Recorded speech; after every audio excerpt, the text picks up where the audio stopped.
పుస్తక రచయిత ప్రొఫెసర్ శ్రీనివాసులు గారు, తర్వాత ఇక్కడ చాలామంది తెలిసిన వాళ్ళు ఉన్నారు. అలాగే ఈ పుస్తకాన్ని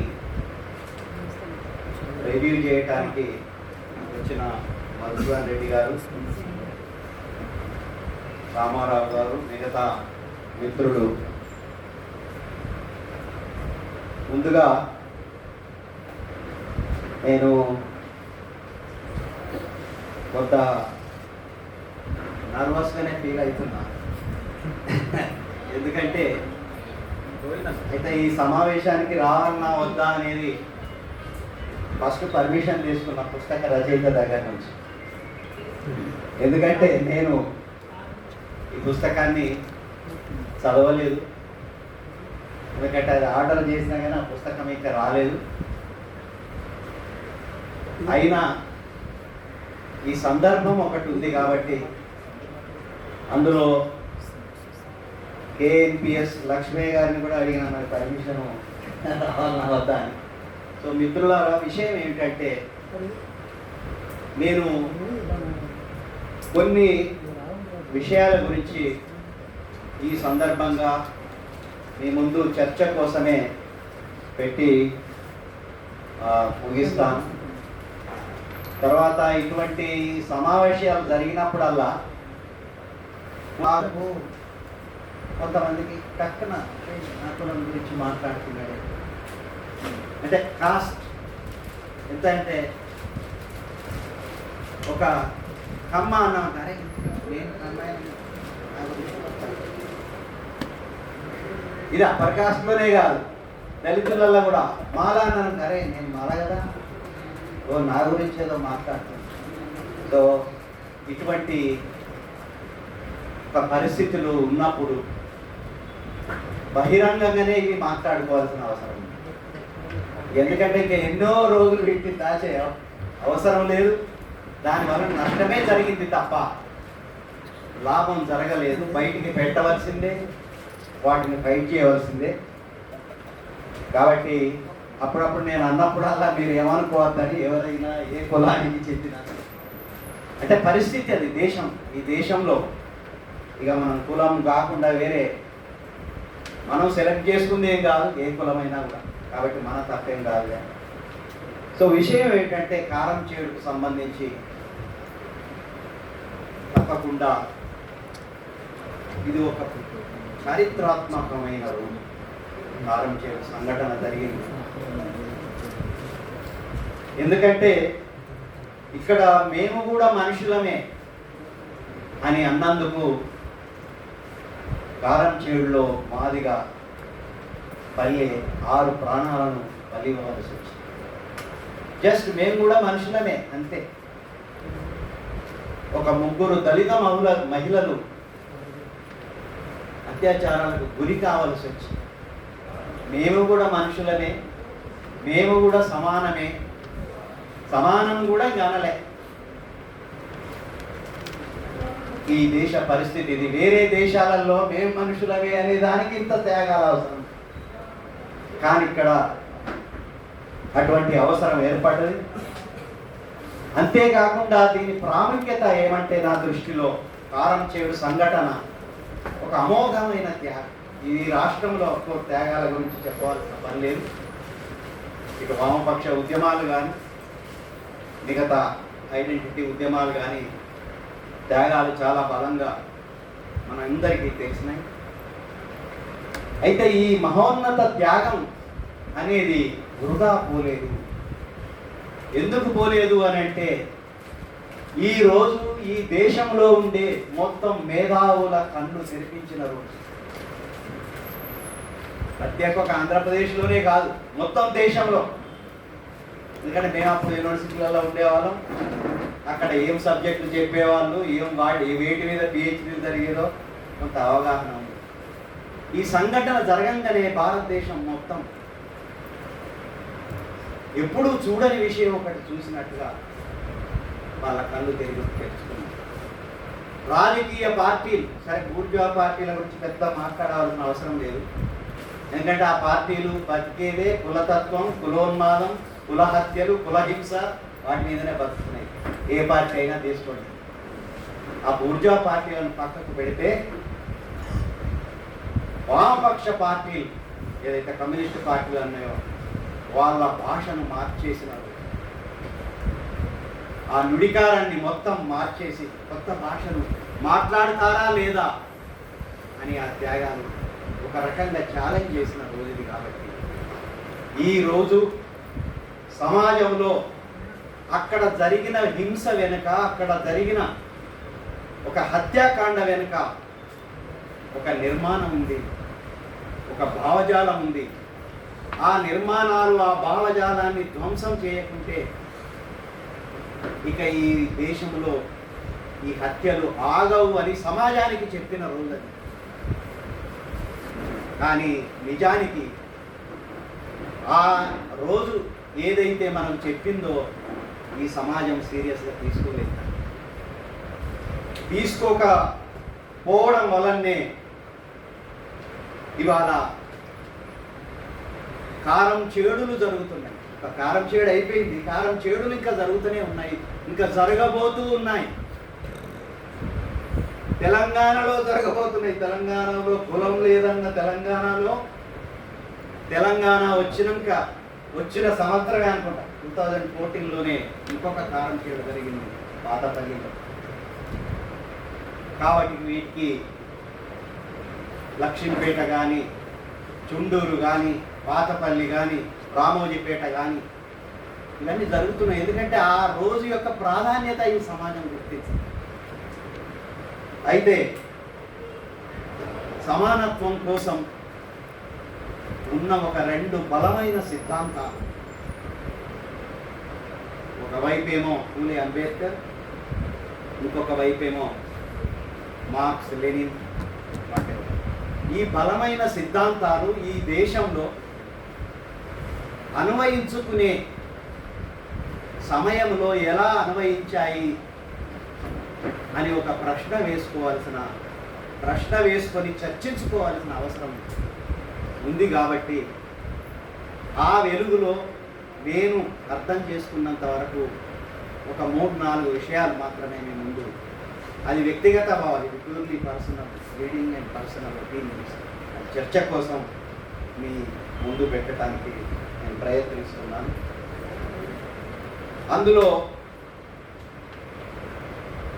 ఈ దేశంలో ప్రజాస్వామికవాది అంటే ఎవరు, లేకపోతే ప్రజాస్వామిక భావజాలం అంటే ఏమిటి, సెక్యులరిజం అంటే ఏమిటి, సెక్యులరిజం భావజాలం అంటే ఏమిటి అనేది మన దేశంలో ఎలా అర్థం చేస్తున్నారు అని కనుక ఒకసారి మనం ఆలోచిస్తే, సెక్యులరిజం అనేది అఫ్కోర్స్ పాశ్చాత్య కాన్సెప్ట్ అయితే అప్పుడప్పుడు ఆర్ఎస్ఎస్ వాళ్ళు ఏంటంటే ఇవన్నీ పాశ్చాత్యం ఏదని అంటారు. పాశ్చాత్య అయినంత వరకు అయింది కాబట్టి మనం వ్యతిరేకించడం లేదు. కానీ దాన్ని ఎట్లా అప్లై చేసుకోవాలి ఇక్కడ అనేది fundamental question. Application is also development of concept, ఒక రకంగా చెప్పాలి. సో కాబట్టి ఒక లౌకిక వాదం లేకపోతే ఒక సెక్యులర్ ఇంటలెక్చువల్, ఒక ప్రజాస్వామిక ఇంటలెక్చువల్, ఒక ప్రజాస్వామిక సంఘం, ఒక సెక్యులర్ సంఘం, ఆ రత్నం గారు ఇప్పుడు వచ్చారు రండి సార్, ఒక ప్రజాస్వామిక లౌకిక భావజాలం ఈ దేశంలో అర్థం చేసుకునే క్రమంలో ఇతర దేశాలలో ఏముంది అంటే, ఇతర దేశాలలో సెక్యులరిజం అంటే ఒక రకంగా మతాన్ని రాజ్యం నుండి వేరు చేయడం. సో మతాన్ని రాజ్యం నుండి వేరు చేయడం ఎందుకంటే పాశ్చాత్య దేశాలలో, వెస్టర్న్ కంట్రీస్లలో అక్కడ ప్రత్యేకంగా ఆ కాలంలో ఫ్యూడల్ ప్రభువులు ఉన్న కాలంలో, రాజులు రాణులు ఏలుతున్న క్రమంలో వాళ్ళ పైన అంటే ఆ ప్రభుత్వాలు నిర్ణయాలు చేసే టైంలో, వాళ్ళ వ్యవహారాల గురించి తెలుసుకునే టైంలో అవన్నిటినీ అక్కడ ఉండే మతం ప్రభావితం చేయడం కాదు, మతం యొక్క ఆధిపత్యం ఆ రాజుల మీద, ఆ రాణుల మీద, ఫ్యూడల్ ప్రభువుల మీద ఉంది కాబట్టి అక్కడ దానికి వ్యతిరేకంగా అప్పుడే ఒక రకంగా అభివృద్ధి చెందుతున్న ఒక పెట్టుబడిదారి విధానం వచ్చి ఈ ఫ్యూడల్ విధానానికి వ్యతిరేకంగా ఈ యొక్క మతం యొక్క ఆధిపత్యం ఉండకూడదు, ప్రభుత్వ విషయాల మీద, రాజ్యం విషయాల మీద, ఆ నిర్ణయాల మీద ఏ రకమైన మత ప్రభావం ఉండకూడదని వచ్చిన కాన్సెప్టే సెక్యులరిజం అక్కడ. అయితే ఇక్కడ దాన్ని అప్పట్లో ఒక రకంగా ఏమనంటే బూర్జువా డెమోక్రటిక్ రెవల్యూషన్, ఒక ఎకనామిక్ రెవల్యూషనే కాదు, సోషల్, కల్చరల్ అన్ని రకాల వ్యతిరేకత ఒక బూర్జువా విప్లవాల ద్వారా అక్కడ రావడం అనేది జరిగిందనేది మనకందరికీ తెలుసు. అయితే మరి మాకు మతం ఉంది కదా, మాకు దేవుడు ఉన్నాడు కదా, మేమేం చేయాలి అని ఎవరన్నా అడిగితే వాళ్ళు ఏం చెప్పారంటే, మతం ఓకే ఉంచుకో, నీకు నమ్మకం ఉంటే మొక్కుకో, అవసరం ఉంటే ఒక పూజారిని ఎంగేజ్ చేయి, ఎంప్లాయ్ చేసుకో, పూజలు చేసుకో, కానీ మీరు ప్రభుత్వ వ్యవహారాలలో, ప్రభుత్వ విధానాల్లో జోక్యం చేసుకుంటే అంటే కుదరదు. కాబట్టి strictly separating religion from the state and the government, ఇది పాశ్చాత్య దేశాలలో ఉన్న కాన్సెప్ట్. ఈ కాన్సెప్ట్ను మన దేశానికి వచ్చినప్పుడు ఎలా అప్లై చేయాలి అని మనకు ఒక ప్రశ్న. ఇక్కడికి వచ్చినప్పుడు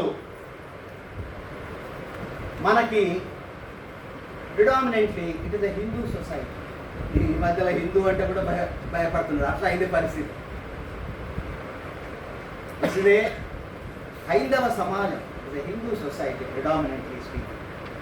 ఈ హిందూ సొసైటీలో, ఈ సమాజంలో సెక్యులరిజాన్ని ఎలా అర్థం చేసుకోవాలని ఒకసారి మనం ఆలోచించినప్పుడు మన దగ్గర అఫ్కోర్స్ పాశ్చాత్య దేశాల్లో ఏదైతే చెప్పారో అది తప్పకుండా అమలు కావాలి. ఇక్కడ కూడా ఏది ఇక్కడ ఉండే ప్రభుత్వాలకు కూడా, ఇక్కడ ఉండే రాజకీయ నాయకులకు కూడా మతంతో సంబంధం లేకుండా ఉండాలి వాళ్ళు, అంటే వాళ్ళ యాక్టివిటీస్, విధానాలలో. కానీ అది ఇక్కడ ఎలా జరిగింది అని కనుక మనం ఇప్పుడు చూసుకుంటే వాళ్ళు యొక్క చెప్పిన విధానాలు కూడా మనం అమలు చేయాలి. ఇక మీకు మనకందరికీ తెలుసు, ఈ మంత్రులు లేకపోతే రాష్ట్రపతులు దేవాలయాలకు వెళ్ళడం, అక్కడ అఫీషియల్గా వెళ్ళడం. అందుకే పర్సనల్ ఏదన్నా ఉంటే నువ్వు పర్సనల్ వెహికల్లో వెళ్ళిపో. అఫీషియల్ వెహికల్ ఎందుకు నీకు, సెక్యూరిటీ ఎందుకు, ఇంతమంది బలగం ఎందుకు నీకు, తిరుపతికి పోయినా లేకపోతే యాదగిరి గుట్టకు పోయినా. కానీ అట్లా కాదు, అఫీషియల్గా వెళ్ళడమే సెక్యులరిజం అయిపోయింది. అఫీషియల్గా వెళ్ళడము, దేవుళ్ళకు మొక్కుకోవడము. కాబట్టి ఆ సెక్యులరిజం కూడా ఇక్కడ మనం అప్లై చేయలేదు. ఆచరణలో అవి రెండు కలిసిపోయినాయి. ఇక్కడ ఆ మధ్యలో మనకు గవర్నర్ ఉండేవాడు నరసింహన్ అని. ఆ నరసింహన్ అనేట ఆయన ప్రతిరోజు గుడికి వెళ్ళేవాడు. అప్పుడు నేను ఖైరతాబాద్ ఉండేవాడిని. బయటకు వచ్చి చూడంగానే మొత్తం ట్రాఫిక్ జామ్. ఆయన ప్రతిరోజు ఏదో ఆ చుట్టుపక్కల గుళ్ళకి వెళ్ళడము, అక్కడ పోయడము, స్తంభాలకు పోయి కౌగులించుకోవడము, ఇవన్నీ చేస్తుంటే కొంతమంది స్టూడెంట్స్, స్కూల్ పిల్లలు నేను అడిగిన ఏంటి మీకు ఇంత లేట్ అవుతాను కదంటే వాళ్ళు అనేవాళ్ళు, సార్ మాకు వినే వలన టైం వేస్ట్ అయిపోతాం. ఎందుకంటే టైంకు మేము స్కూల్కి పోలేకపోతున్నాం, మొత్తం జామ్, బస్సులు ఎక్కడికి అక్కడే. అంటే ఇక్కడ రాజకీయ నాయకులకి ఇప్పటి వరకు ఎవరు సెక్యులర్ కాదు. ఎందుకంటే గుళ్ళకు పోవడము, అది అఫీషియల్గా ఒక రాష్ట్రపతిగా, ఒక ముఖ్యమంత్రిగా, ఒక మంత్రిగా వెళ్ళడం అనేది ఇది సెక్యులరిజం కాదు. ఇక రెండో విషయానికి వస్తే, మనకు ఈ దేశంలో సెక్యులరిజం ఎట్లా ఉండాలని అంబేద్కర్ ఒక రకంగా చాలా లోతుగా ఆలోచించారు. రాజ్యాంగంలో ఒక సెక్యులరిజం ఈ దేశంలో ఎలా ఉండాలి, భారతదేశంలో ఏదో రకంగా ఉంది అని మాట్లాడుతూ concretized form, concrete analysis of concrete condition, నిర్దిష్ట పరిస్థితులను నిర్దిష్టంగా విశ్లేషించడం, ఇది మార్క్సిస్టు సూత్రమే, లెనినిస్టు సూత్రమే. కానీ అంబేద్కర్ దాన్ని అప్లై చేసి ఇక్కడ సెక్యులరిజం అంటే వర్ణ ధర్మాన్ని వ్యతిరేకించడమే సెక్యులరిజం. అందుకే ఆర్టికల్ 14 చట్టం ముందు అందరూ సమానమే. ఆర్టికల్ 15 కుల వివక్ష ఉండకూడదు, ఏ రూపాలలో ఉండకూడదు. ఆర్టికల్ 16 రిజర్వేషన్స్, సామాజికంగా విద్యాపరంగా వెనుకబడిన కులాలకు రిజర్వేషన్లు ఇవ్వాలి. ఇది ఒక డెమోక్రటిక్ కాన్సెప్ట్, ఇట్ ఈస్ ఒక సెక్యులర్ కాన్సెప్ట్. అలాగే అఫ్కోర్స్ అంటరానితనం ఏ రూపాలలో కూడా it is not allowed. Abolition of అంటజన్. ఈ 4 ఆర్టికల్స్ రాసి ఇది ఫాలో అయిన వాళ్ళే ఈ దేశంలో సెక్యులరిస్టులు. ఇది ఫాలో అయిన సంఘాలే ఈ దేశంలో ఒక ప్రజాస్వామిక సంఘాలు, ఒక సెక్యులర్ సంఘాలు. కానీ మన దగ్గర ఏమైపోయిందంటే ఇది ఎందుకు ఇది అంటే వర్ణ ధర్మానికే వ్యతిరేకం. కులము, కుల వ్యవస్థ, కుల ధర్మము, వర్ణ ధర్మము వాటి ప్రకారం ఏంటంటే మీరు ఈ కులాలో పుట్టిరు కాబట్టి ఆ కులం పనులే చేయాలి. దీనికి మనకు భగవద్గీత నుంచి ఎవరో అన్నట్టు ఘంటసాల పాటల వరకు ఇదే బోధించడం. పరధర్మం అంటే ఇక్కడ ధర్మం అంటే వేరే అర్థం కాదు. పరధర్మం అంటే పరవృత్తి ఏదన్నా ఉందనుకో, ఆ పరవృత్తి మంచిదని అనిపించినా కూడా నువ్వు చేయొద్దు. అది శ్రీకృష్ణుడు భగవద్గీతలో చెప్పిండు.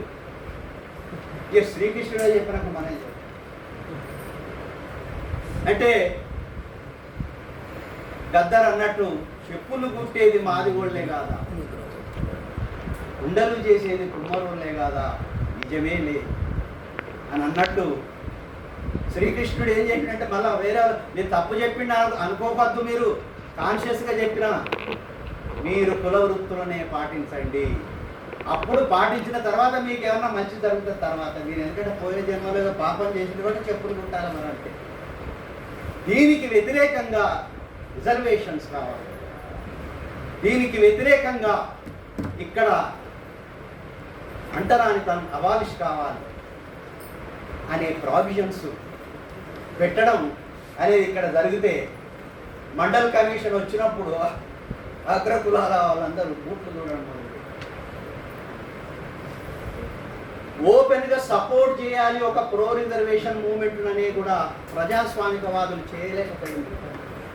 ఎందుకు చేయలేకపోయిండ్రు అంటే సెక్యులరిజం అంటే ఈ దేశంలో ఎలా ఉండాలో వాళ్ళు అర్థమే చేసుకోవాలి. అర్థం చేసుకోకపోవడానికి ఏం చేస్తారనేది కదా కులతత్వం. నేను అప్పుడు సెంట్రల్ యూనివర్సిటీకి అప్పుడే వచ్చిన. మొత్తం university is divided into 2 camps, ఒకటి యాంటీ, ఒకటి ప్రో. అంటే ఒక రకంగా ఏదో మీరు యూనివర్సిటీలకు ఎందుకు వచ్చిండ్రు, మీ వృత్తులు మీరు ఎక్కడో చేసుకోవాల్సింది. మా దగ్గర ఒక ప్రొఫెసర్ అననే అన్నాడు, పందులు కాసేటోనికి నీకెందుకు రా PhD?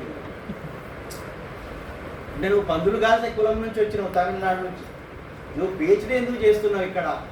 ఎలాగైతే లక్ష్మీపేటలో అన్నారో భూస్వాములు కూలి చేసుకున్నటువంటి నీకెందుకు రా భూమి ఎందుకు మీకు అన్నట్టు. అంటే ఈ వృత్తులు, ఈ కులతత్వము, ఈ కుల వ్యవస్థను ప్రశ్నించడము, వర్ణధర్మానికి వ్యతిరేకంగా దృక్పథం తీసుకోవడమే ప్రజాస్వామిక దృక్పథం. అదే సెక్యులర్ దృక్పథం అనేది ఏదో వేరే విమర్శల కోసం లేకపోతే వాళ్ళని పర్సనల్గా అనటానికి కాదు. ఒక ఐడియాస్గా there is a problem in our democrats, in our secularist, in our democratic organisations. అందుకోసమే మీరు డాక్టర్లు కావద్దు, ప్రొఫెసర్లు కావద్దు, మీరు ఆడవాళ్ళు కాబట్టి వంట చేయాలి, మాదిగోళ్ళు కాబట్టి మీరు చెప్పులు కుట్టాలి, మానవాళ్ళు కాబట్టి జీతం ఉంటుంది, కూలి చేయండి, ఇక్కడికి ఎందుకు. కాబట్టి ఈ రకంగా అల్టిమేట్గా నేను అనేది ఏంటంటే సెక్యులరిజం అని ఎవరన్నంటే వర్ణ ధర్మాన్ని వ్యతిరేకించకుండా వాళ్ళు సెక్యులరిస్ట్ కాదు. This is a fundamental condition. కానీ అది లేకుండానే చాలామంది ప్రజాస్వామికవాదులు, సెక్యులర్ వాదులు ఇలా అవుతున్నారు. వాళ్ళని ఏం దూషించడానికి కాదు, ఒక ఐడియాగా ఇది కరెక్ట్ కాదు. అందుకోసం ఎందుకంటే కారం చేడు జరిగిన రోజు మళ్ళీ కారం చేడు జరగకుండా చూడాలనుకుంటే ఏం చేయాలంటే మన అంబేద్కర్ వాదులతో సహా, అంబేద్కర్ వాదులు అంటాం మళ్ళీ మనకు ఒక కులం ఉంది, కులం నుంచి రావడం వేరు, కానీ నాకు ఒక కులం ఉంది, మళ్ళీ నా ఆ కులం గురించి, ఆ కుల తత్వం గురించి, ఆ కులం ఒక సంఘం పెట్టడం. సో ఈ రకంగా దళితులపై దాడులు ఆపాలంటే ప్రజాస్వామికవాదులు, ప్రజాస్వామిక సంఘాలు, సెక్యులరిజం అనేది కనీసం రాజ్యాంగంలో ఆల్రెడీ క్లియర్గా రాసినాయని అమలు చేయవలసిన అవసరం ఉందనేది ఒకటి చెప్తూ, రెండో విషయం మార్క్స్ లెనిన్ సిద్ధాంతాలకు నాకు తెలిసినంత వరకు వస్తే అన్ని దేశాలలో మార్క్స్ ఎంగిల్స్ వాళ్ళు రాసినప్పుడు అన్ని దేశాలలో ఉన్న చరిత్ర అంతా వర్గ పోరాటాల చరిత్రే అని ఒక పవర్ఫుల్ ఫార్ములేషన్. ఎందుకంటే బ్రిటన్ ఒక రకంగా ఏంటంటే మార్క్స్కి ఒక బేసిస్గా, ఒక ఎంపిరికల్ బేసిస్గా తీసుకొని, లేకపోతే యూరోప్ తీసుకొని అన్నప్పుడు, మరి అదే మన దేశంకి వచ్చినప్పుడు ఏం చేయాలి? మన దగ్గర ఇంతవరకు ఉన్న పోరాటాలన్నీ వర్గ పోరాటాల చరిత్రే అని అంటే అన్నాం. కానీ ఇక్కడ రియల్గా ఏం జరిగింది అని చూడటంలో దేర్ ఇస్ ఏ ప్రాబ్లం. ఆ ప్రాబ్లం ఇది ఒక రకంగా అంత లోతుగా అధ్యయనం చేసి అంత పవర్ఫుల్ థియరీ తయారు చేసిన మార్క్స్ కూడా ఏసియాకు వచ్చేవరకు ఇక్కడ వేరే ఉంది, ఏదో ఇంగ్లాండ్లో ఉన్నప్పుడు ఇట్లా చెప్పిన, కానీ ఏసియాకు వచ్చేవరకు అందుకోసమే చర్చ అవసరం లేదు. కానీ ఇక్కడ ఏదో ఏసియాటిక్ మోడ్ ఆఫ్ ప్రొడక్షన్ ఉంది, ఇక్కడ వేరే రకంగా ఉంది ఇక్కడ ఉండే వ్యవస్థలు అని వాళ్ళు అన్నా కూడా అవి పట్టించుకోకుండా అప్పుడప్పుడు ఏంటంటే అదేమన్నా ఉంది అని అంటే లేదు దాని గురించి మాట్లాడాలి. ఇక అంబేద్కర్ ఇక్కడ వచ్చినప్పుడు ఇక్కడ జరిగిన చరిత్ర అంతా బ్రాహ్మణిజానికి బుద్ధిజానికి మధ్య జరిగిన పోరాటాల చరిత్ర. దీన్ని మీరు ఎలాబరేట్ చేయొచ్చు, అడిషన్ చేయొచ్చు, బట్ ఆ చరిత్ర ఒకటి ఉంది, కానీ ఇది అనలేకపోయామా అని ఒక ప్రశ్న. ఒక మార్క్స్ సిద్ధాంతాలు చదివిన ఇంటలెక్చువల్స్గా, ఆర్గనైజేషన్స్గా ఎందుకు అనలేకపోయాము అనే ఒక ప్రశ్న వేసుకోవాల్సిన అవసరం ఉంది. ఇప్పటికైనా అనవలసిన అవసరం ఉంది.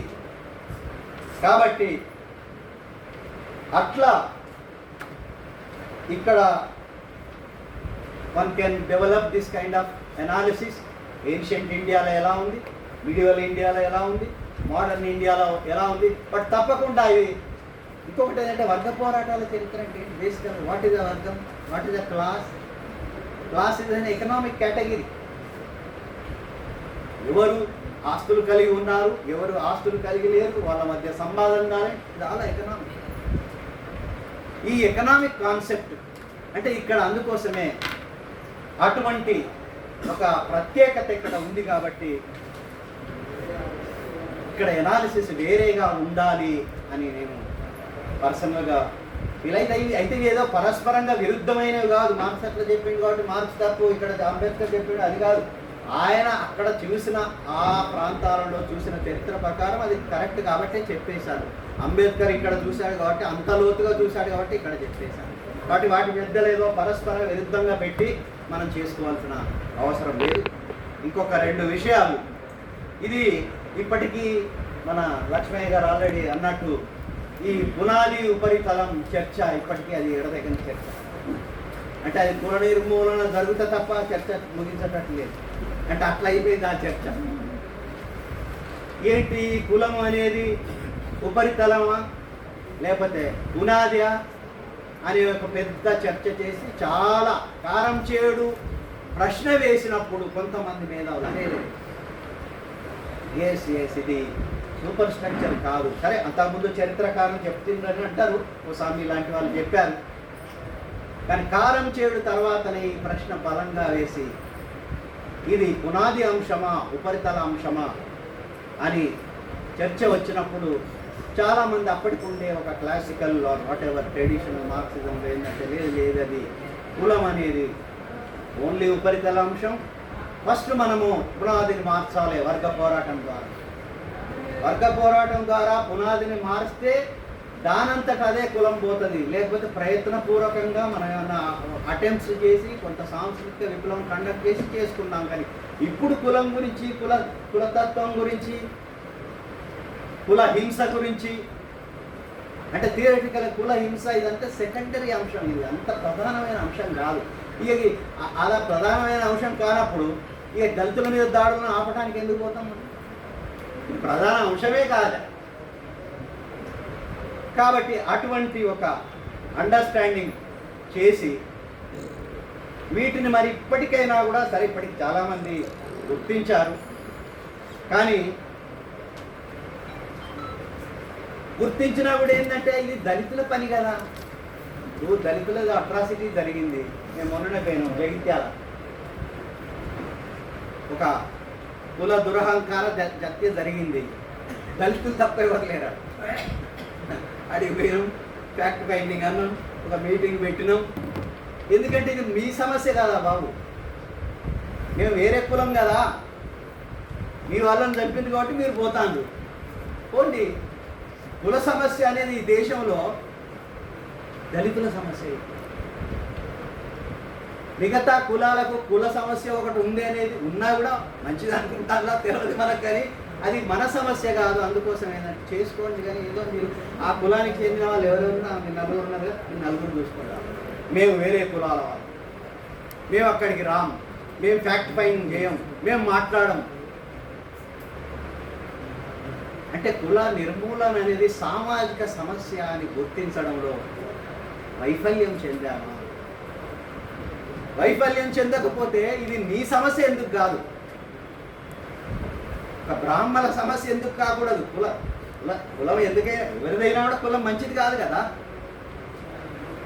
Last itself is atrocious. మనిషిని మనిషిగా చూడని ఒక వ్యవస్థ అట్రాషియస్. అందరి సమస్య కాదు, ఇది మీ సమస్య అనడంలోనే ఇప్పటికీ చాలా ఆచరణలో పెద్ద లోపంగా మనకు కనిపిస్తూ ఉన్నది. ఇక జస్ట్ ఒక 2 విషయాల గురించి నేను చెప్తూ ముగిస్తాను. అదేంటంటే ఇక్కడ ఇంకొకటి జస్ట్ బేస్ సూపర్ స్ట్రక్చర్ అనేది మనందరికీ తెలిసిన విషయమే.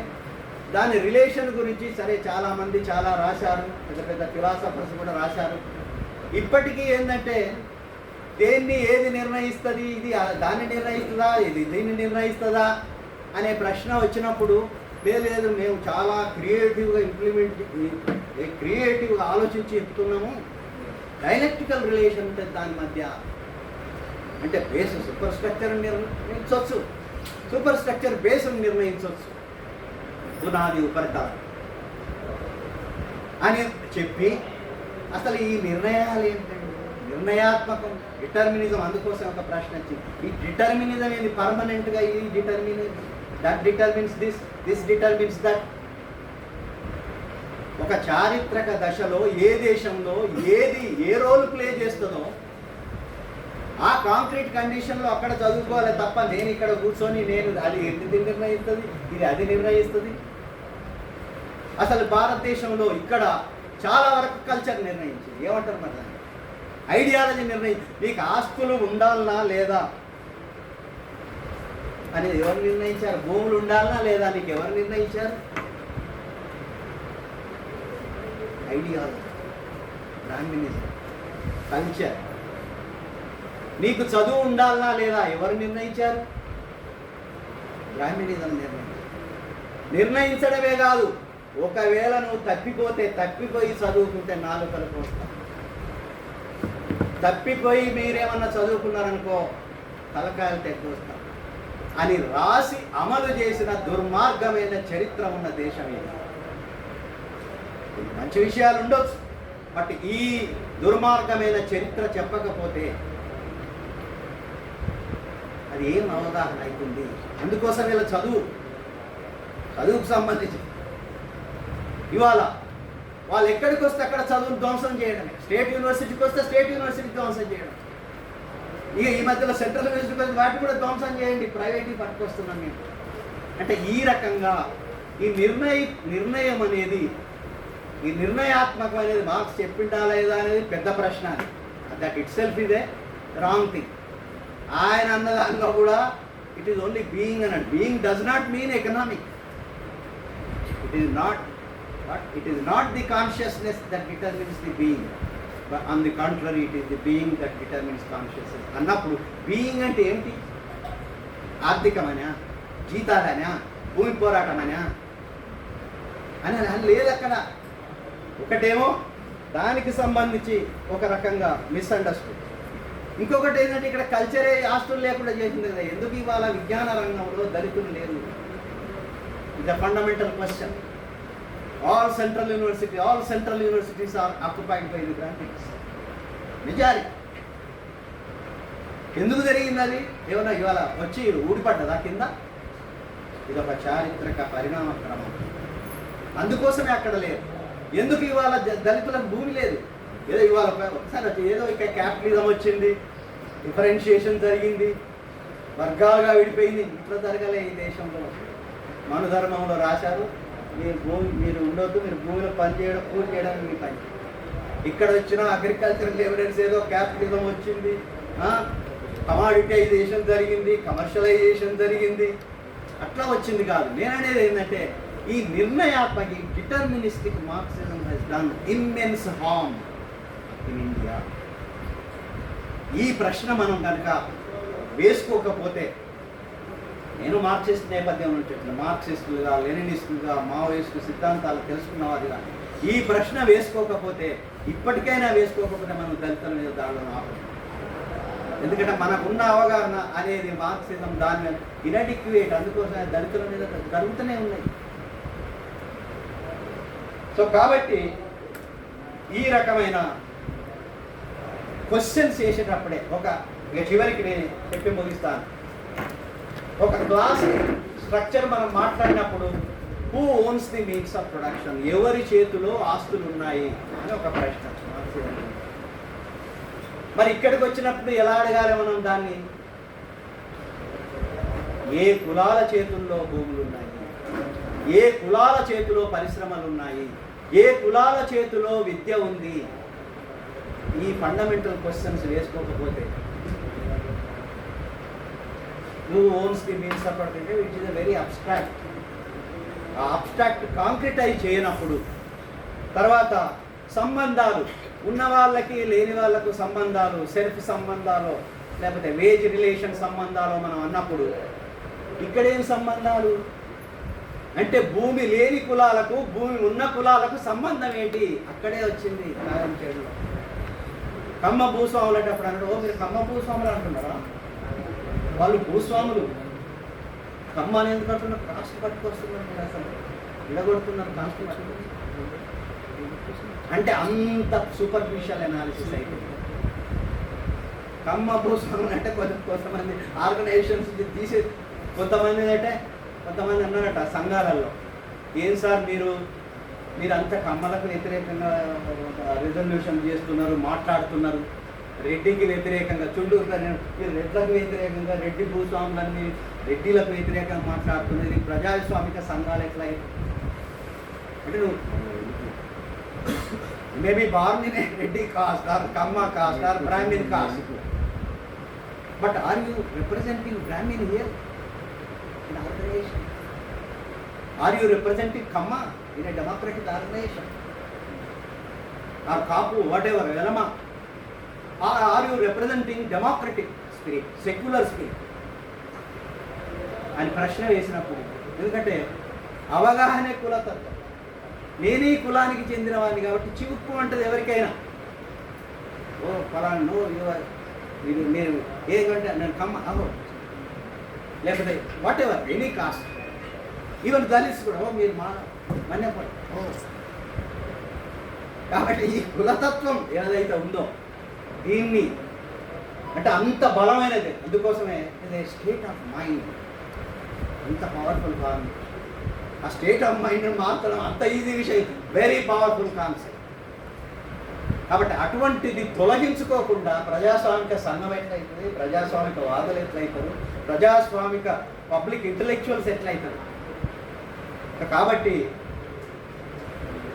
ఈ రకంగా ఇక్కడ ఎవరికి ఆస్తులు, ఇది ఒకటి చెప్పి ముగిస్తాను, ఎవరికి ఆస్తులు, నేను విద్య గురించి పనిచేస్తున్న బట్టి నేను ఇప్పుడు అడగవలసి వస్తుంది, ఏ కులాల చేతిలో ఇది విద్యా వ్యాపారీకరణ జరుగుతుంది అని అడగవద్దా? మీరు కులాల కమాడిటైజేషన్ ఆఫ్ ఎడ్యుకేషన్ అంటే సరిపోద్దండి, కమర్షియలైజేషన్ ఆఫ్ ఎడ్యుకేషన్ అంటే సరిపోతుంది, ఇదంతా ఎందుకు?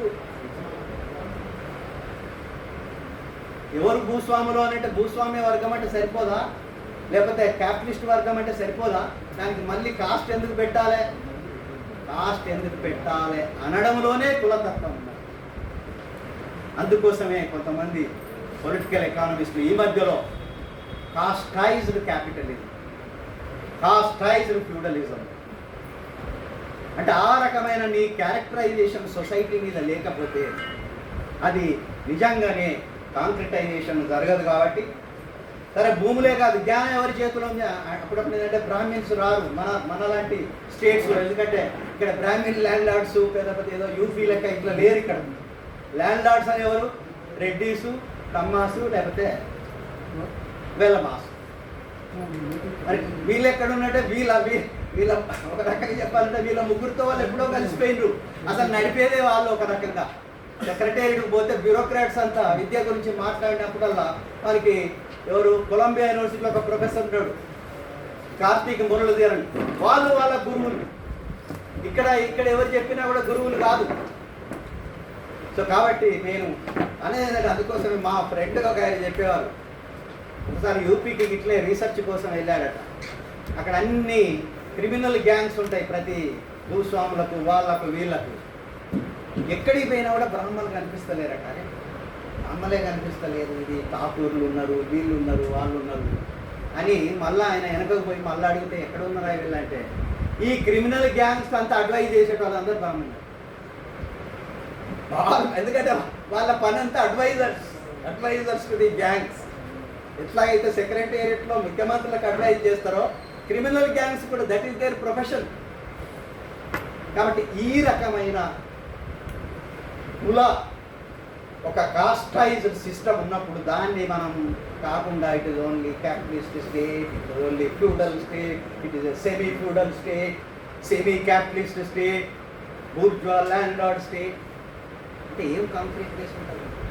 జస్ట్ కాన్సెప్ట్స్ తీసుకొచ్చి ఇక్కడ పెట్టాలి. కాబట్టి చివరిగా ఒకటే ఒక మాట, దళిత ఉద్యమాలలో కూడా కుల సంఘాలు అఫ్కోర్స్ ఉండాలన్నా వద్దా అంటే డామినెంట్ కాస్ట్కు ఉండొద్దు అనేదే నా పర్సన్. డామినెంట్ కాస్ట్ కింద ఇంకా దోపిడీ చేయటానికి, ఇంకా హింస చేయడానికి, ఇంకా చంపటానికి. కానీ ఫండమెంటల్ క్వశ్చన్ ఎక్కడ అవుతుందంటే, టైం తక్కువ ఉంది కాబట్టి ఫండమెంటల్ క్వశ్చన్ మరి పీడిత కులాలలో ఉండొచ్చా? ఒక ప్రజాస్వామికవాది, ఒక సెక్యులర్ పర్సనాలిటీ, ఎందుకంటే చాలా జరుగుతున్నాయి అట్లా, ఒక కుల సంఘం పెట్టొచ్చా? ఒక సబ్కాస్ట్ సంఘం పెట్టొచ్చా అంటే నా పర్సనల్ ఒపీనియన్ పెట్టకూడదు. ఎందుకంటే you have to go towards cost annihilation.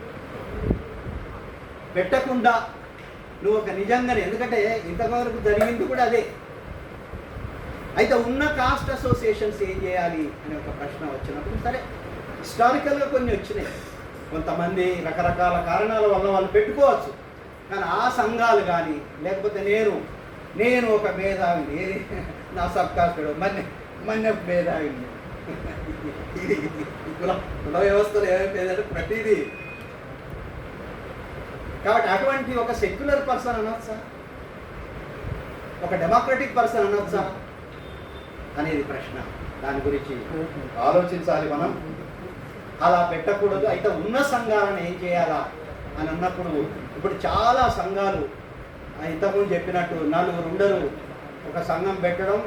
ఏందండి మీ ఆబ్జెక్టివ్ అంటే, మాది రాజ్యాధికారం, ముగ్గురే ఉంటారు, సెక్రటరీ, ప్రెసిడెంట్, అప్పుడప్పుడు 4వ పోస్టులో కూడా ఎవరు ఉంటారు, రాజ్యాధికారం. తర్వాత వాళ్ళ పని ఏంది, బూర్జా పార్టీల వెనక తిరగడం. బీజేపీ వెనుకపో, బీఆర్ఎస్ వెనుకపో, టీడీపీ వెనుకపో, ఇంటలెక్చువల్స్ కూడా ఇది బీఆర్ఎస్ నాది, నేను దళిత ఇంటలెక్చువల్స్. కాబట్టి ఇటువంటి ఒక ఆర్గనైజేషన్ సరే వాటిని హేట్ చేయాల్సిన పని లేదు, ఎందుకంటే ఒక హిస్టారికల్ కండిషన్లో వచ్చినాయి. కానీ ఇప్పుడు ఫార్మేషన్స్లో జరిగినప్పుడు ఇలా విషం జిమ్ముతున్నారు, లేకపోతే వేరే కులాల మీద అసహ్యించుకుంటున్నారు. దీనిని ఒక పెద్ద ఎత్తున ఇప్పుడు సీరియస్ స్టడీ జరగకపోతే, అంటే ఇవాళ ఎందుకు యూనిటీ రావట్లేదు? ఇన్ని కులాలు ఉన్నాయి. ఇవాళ బీసీలు వచ్చి ఒక దగ్గరకు వచ్చి రాజ్యాధికారం మాకు 90% మేమున్నారు, మాకే వచ్చేస్తుంది. వచ్చేయడం కాదు, నీ మన కులతత్వము మనకు ప్రసాదించిన ఒకటి ఏంటంటే అందరు విడిపోవాలనేదే సిద్ధాంతం, వేరువేరుగా ఉండాలనే సిద్ధాంతం ఉన్నప్పుడు ఈ వేరువేరుగా ఉండాలి అంటే ఐక్యతకు బెనిఫిట్స్ పంచుకోవడానికి ఇవన్నిటికీ ఎంత నష్టం జరుగుతుంది అనే ఒక serious study on this caste organisations. దాని వలన యూనిటీకి ఎంత నష్టం జరుగుతుంది, దాని వలన మనకు వచ్చే బెనిఫిట్స్కి ఎంత నష్టం జరుగుతుంది, వీటి మీద ఒక సీరియస్ రీసెర్చ్ అనేది కూడా ఇవాళ ఎంపిరికల్ రీసెర్చ్ ఏమున్నది అనేది మనం తప్పకుండా ఆలోచించాలి. ప్రత్యేకంగా ఇక్కడ చాలామంది ఇంతకుముందే మన శ్రీనివాసులు సార్ అన్నట్టు మామూలుగా ఎప్పుడన్నా మనం మీటింగ్లో పోయినప్పుడు ఏంటంటే 70 ఏళ్ళకి పైన వాళ్ళు వస్తున్నారు. కానీ ఇక్కడ ఏంటంటే కొంత యువకులు కూడా ఇక్కడ ఉన్నారు కాబట్టి ఈ క్వశ్చన్స్ను సీరియస్గా ఆలోచించి మనం ముందుకు పోవాల్సిన అవసరం ఉంది. అట్లా మాత్రమే కారం చేడును ఆపగలం, లేకపోతే కారం చే ఇవాళ ఎంత దుస్థితి ఎట్లొచ్చిందంటే దళితుల మీద దాడులు జరిగినప్పుడు వీళ్ళు మాల కుటుంబం మీద జరిగిందా, మాదిగ కుటుంబం మీద జరిగిందా, అంత అంటే చూడండి కులతత్వం అనేది ఎంత క్రూరంగా ఉంటుంది. ఇక డివిజన్స్ అండ్ డివిజన్స్ కాబట్టి ఏంటంటే దీని వలన ఈ కాస్ట్ బేస్ ఆర్గనైజేషన్ వలన పాజిటివ్ ఏంటి, నెగటివ్ ఏంటి, ఓవరాల్ బ్యాలెన్స్ షీట్ ఏంటని సీరియస్ రీసెర్చ్ కూడా జరగాలని నేను మీ అందరినీ కోరుకుంటూ నాకు ఈ అవకాశం ఇచ్చిన మిత్రులకు ధన్యవాదాలు చెప్తూ సెలవు.